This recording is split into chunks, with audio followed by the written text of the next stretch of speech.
The 9th day of Christmas, the 10th day of Christmas, New Year's Eve, New Year's Day. Merry Christmas and a blessed New Year to you. We're going to talk about the fact that we have lost the country and what we can do, please God, to get it back. I'm Randall Terry. This is Voice of Resistance.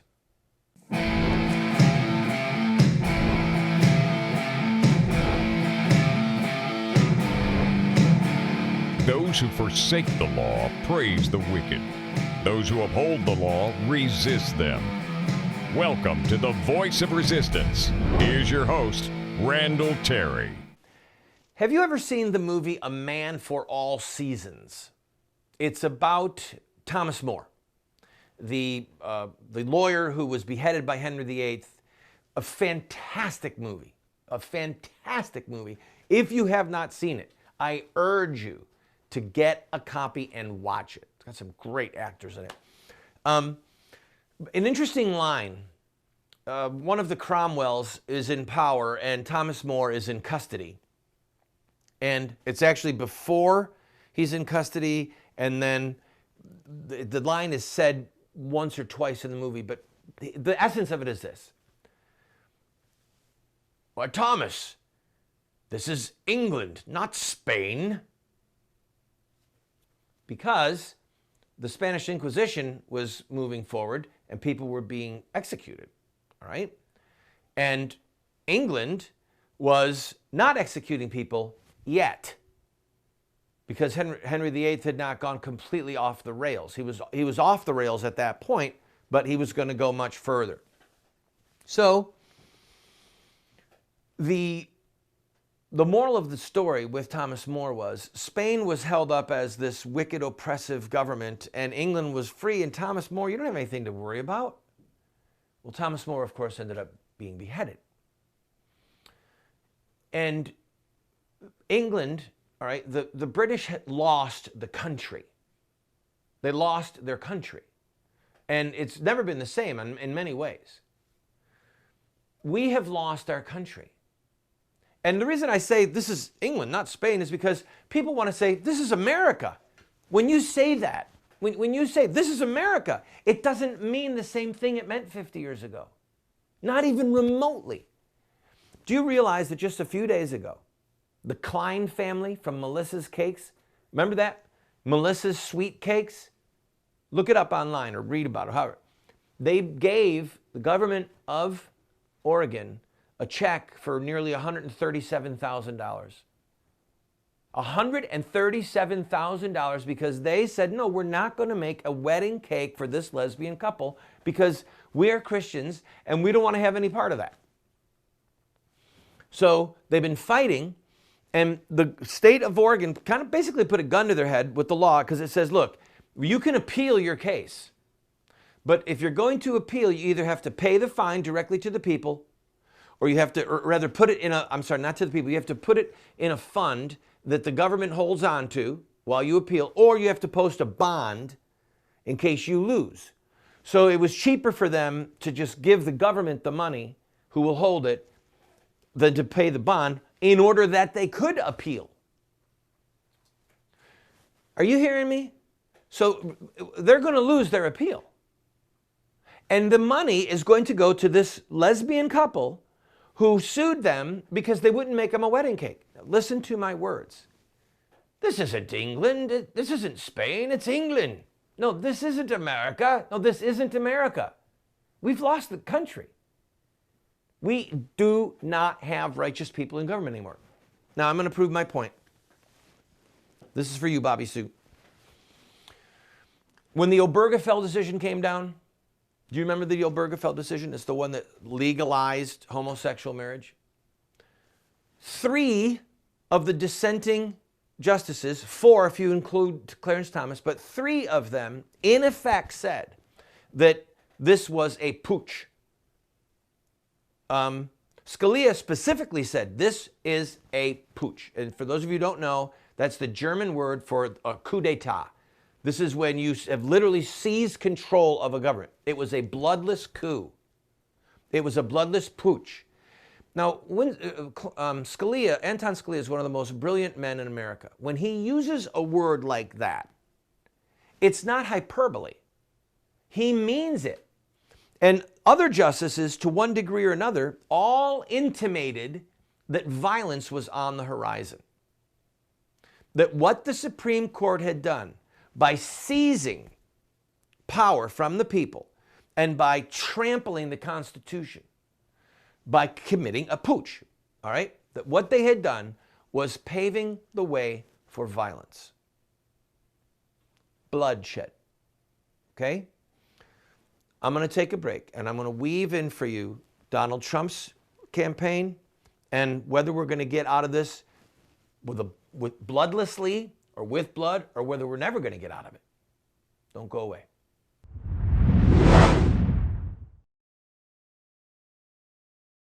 How would you like your name or the name of somebody that you love to be listed as a producer of our upcoming series, What Would Mohammed Do?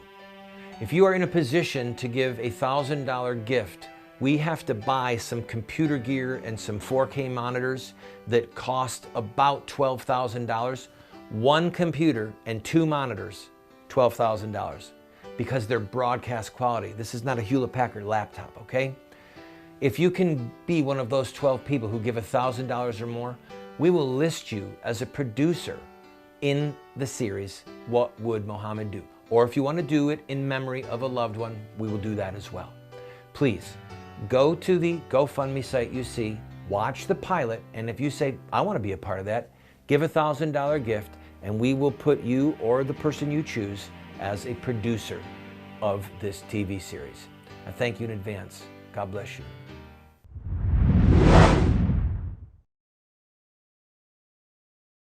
One of the people in our audience said, well, I thought that the reason the Supreme Court gave the Obergefell decision was to keep violence from happening. You know, like the militant homosexuals were going to commit acts of violence. I don't think so, not at all. The overwhelming majority of the American people are opposed to homosexual marriage. And they are opposed to businesses being forced to enter into any kind of business contract with homosexuals. So remember, there was either just 1 or 2 states that legitimized so-called same-sex marriage on the books through the ballot process or through elected officials. All the rest of the states, it was judicial fiat. Now, there are words that we need to know. Fiat means that it's just arbitrary. Arbitrary means it's just because I say so, okay? Because I say so. And judicial means judges, okay? The federal judiciary means federal judges. Judicial fiat means a judicial order. We live under a judicial oligarchy. Oligarchy, okay? Oligarchy means many rule. Okay? We have a lot of judges. A monarchy, mono, means one ruler, okay? We have an oligarchy. Unelected officials, federal judges from the Supreme Court down, who are ramming their godless agenda, their godless vision for America down our throats. And because of the fellowship of the circus, we comply. The fellowship of the circus. I will come back to that later in this. I'll deal with it now. Talking with family members over Christmas, and we discussed, it hit me, that you can walk into any pub, you can walk into any grocery store, you can walk into any car dealership, anywhere in this country, and start talking about sports. And instantly have fellowship, communication, a bond, fellowship. Now you see the fellowship of the ring was when Frodo and the other hobbits and the other people in the fellowship were going to go and try and get the ring and destroy it, okay? Because they knew that the ring was going to empower the bad guys to conquer Middle-earth. Well, the circus, in some ways, is the same thing. It's the seductive thing that keeps us, whatever, yes, I know there's evil going on, but did you see Peyton Manning? The fellowship of the circus. if you think back 200 years, all right, think back 100 years. Fellowship revolved around church, religion, synagogues. It revolved around politics, people wanting things in government different. We barely had radio. So we had newspapers, okay? And so people sell newspapers on the street, and that was the discussion that was going on. What do you call those letters that were being written during the framing of the Constitution? Oh, good grief. It'll come to me. Anyway, pardon me? Yes, the Federalist Papers, the Anti-Federalist Papers. We couldn't even do that today. We literally could not have a debate, a cohesive, intelligent debate. The Federalist or the Anti-Federalist Papers could not happen today because of the fellowship of the circus. Because there's so much going on. And for those of you who don't know the reference I'm making, was one of the Caesars said that the way you keep the populace suppressed and keep them from rising up is to give them bread and circuses, okay? So we have bread and circuses. We have cheap food. Now our food is coming from China. The dollar menu still somehow survives at McDonald's. So we've got cheap food, and man, have we got circuses. I went to Costco before Christmas. I was so tempted. I wanted one. Massive flat screen TVs, HD, 4K TVs for $1,000. These were $10,000 just a few years ago. You could buy a really nice small flat screen TV for pennies on the dollar what it used to be. The circuses have overwhelmed us and keep us, and then you can walk into any place and talk about sports or rock and roll or the latest pop singers or whatever. And so the fellowship of the circus keeps us duped and drugged, helps keep the oligarchy in power, and helps keep us suppressed. If we're going to get the country back, we got to break free from the fellowship of the circus and utilize something that Donald Trump is giving us right now. Stay with me and I'll tell you what it is.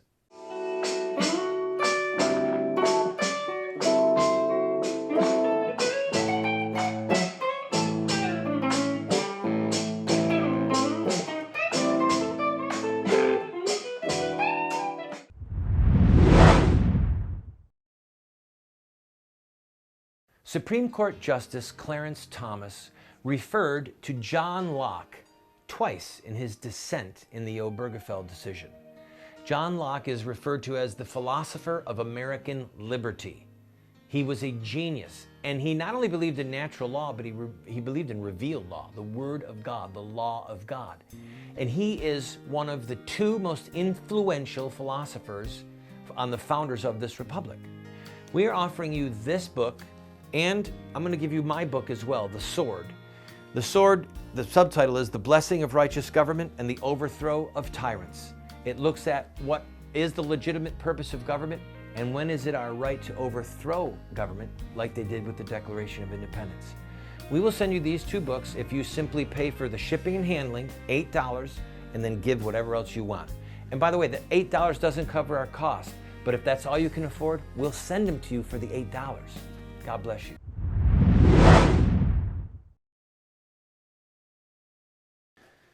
Amusement. Amusement. The word means no, muse means to think, to ponder. So when you are amused, it's so that you don't have to think, okay? And that's what the fellowship of the circus is all about. Now, when we were off the air, one of the audience pointed out to me, you realize you're dealing with a multi-trillion-dollar business. Not multi-billion, multi-trillion dollars in business, all right? There are 30 bowl games for college. The Super Bowl is over 100 million viewers every year. It is a massive circus, okay? And I love the Super Bowl. I don't deny it. I watch the Super Bowl every year. In fact, I watch the Super Bowl to see the ads as much as to see the game, to see the cleverness of the ad production. But if we're going to break free from the fellowship of the circus, it means we're going to have to think. People, I beg you to listen to me. Please listen to me.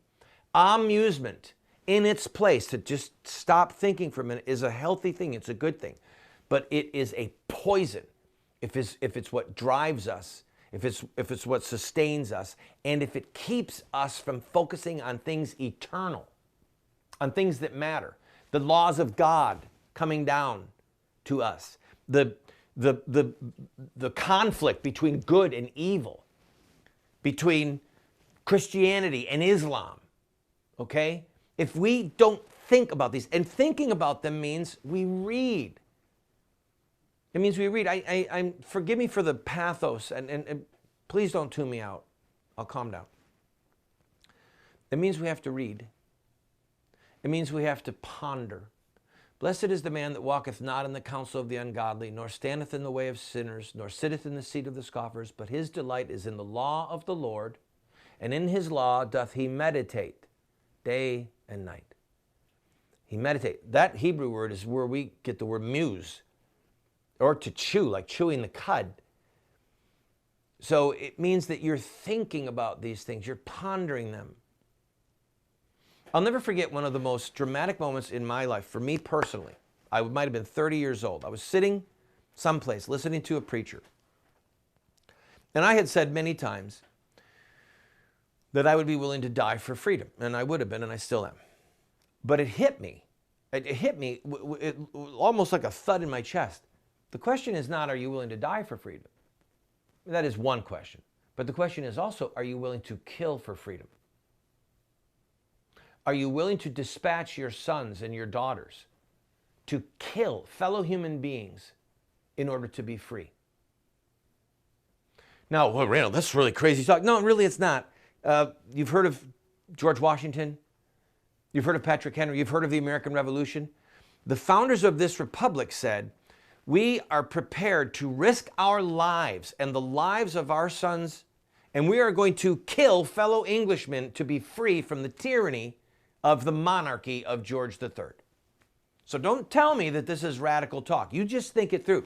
The reason we have elections is so that we don't have bloodshed. That's why you have elections. The reason we have elections is so that we don't have to kill people, so that we don't have disappearances, kidnappings, imprisonment, torture, assassinations, civil war. That's why we have elections. But the oligarchy has stripped us of the power to genuinely have elections. So what are we going to do? I told you, I'm going to show how Donald Trump fits into this.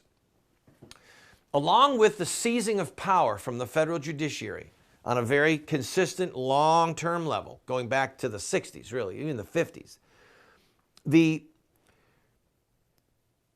politically correct, all right, at the college level and in the media and in places like the Southern Law and Poverty Center, whatever they're called, they have browbeaten people.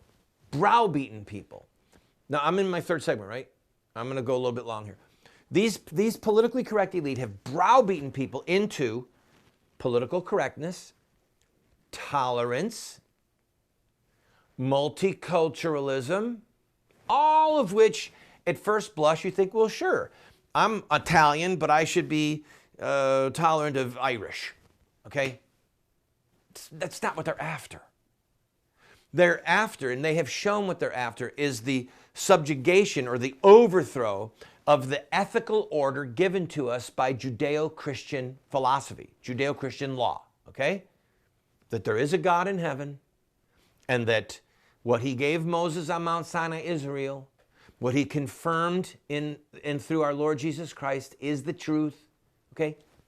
They want to subvert that, and they have subverted it. This is not America. This is not the America that was founded by by George Washington, Patrick Henry, Thomas Jefferson. It's not it. And what Trump has done is he has given people permission to say, go to the hot place. We've had it. We've had it. So every time he says something, the people go, oh, how could he dare to say that? His numbers go up. It's like this cauldron of the thinking people in this country who know that there's something terribly wrong here. And they're thinking about it. They are not addicted to amusement. They're meditating. They're thinking, okay? He has given us permission to be the rabble at the gate, to be the unwashed Philistines who said, no, we've had it. We're done with this. Now, do I trust Trump's leadership to an ethical goal? No, I don't. I don't. But he has made a way. He's like a blocker. It's, you know, the refrigerator. He's blown a hole through the defense, and now some of us can run through the opening. And to begin to say that our Supreme Court is literally, the majority of the Supreme Court has just committed a criminal act, an impeachable act, that they are lawbreakers, that they are sitting over us as criminals, that they have committed a pooch, okay? And this is only going to end one of a few ways, all right? It's only going to end one of a few ways. When we come back, I'm going to talk about it, and we'll go to Constantine, and we'll go to the American Revolution, a couple other illustrations. Don't go away.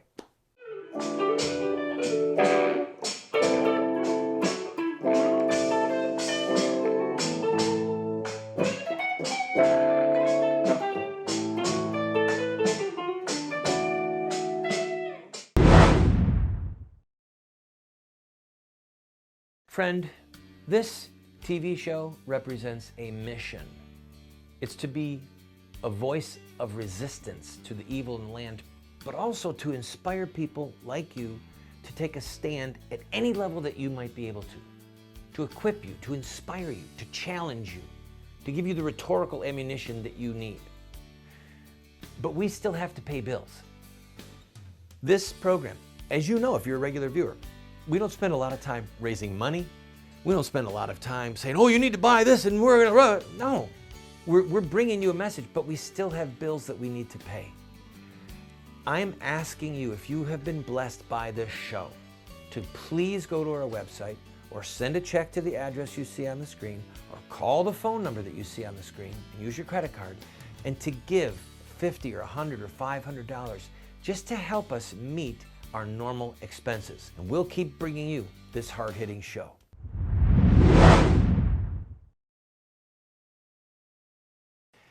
Those who do not know history and learn from it are condemned to repeat it, or something like that. There's so many phrases. One of the people in the audience said, well, are you talking about theocracy? No.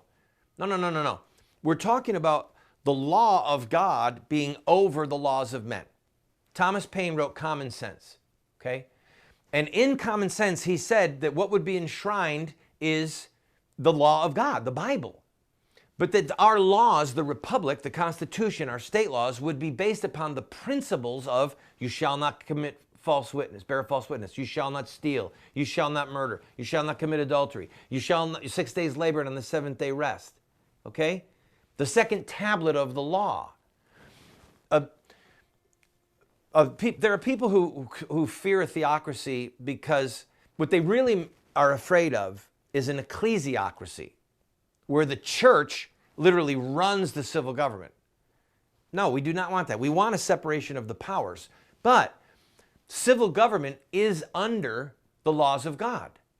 I don't know any other way to put it. John Locke said that. John Locke is one of the champions of American liberty and one of the philosophical founders of this republic. But he said you have to have as the foundation, the building block at the bottom, that there is a God and that he gave us certain laws and certain rights, all right? Inalienable rights. And if you don't have that, then anything goes.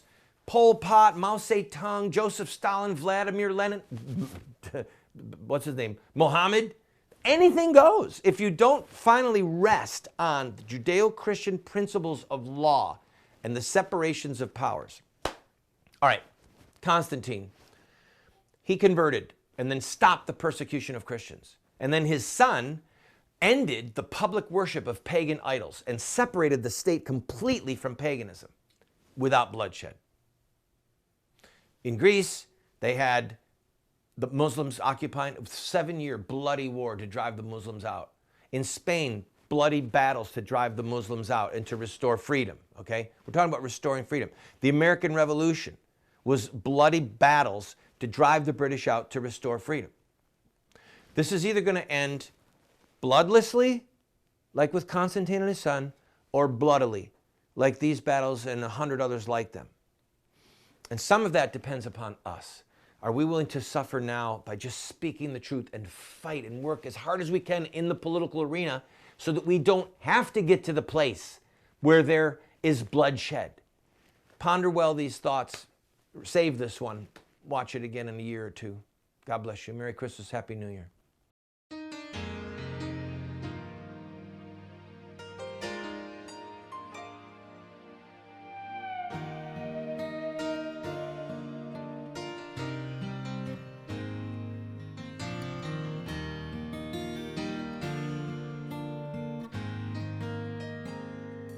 Mm-hmm.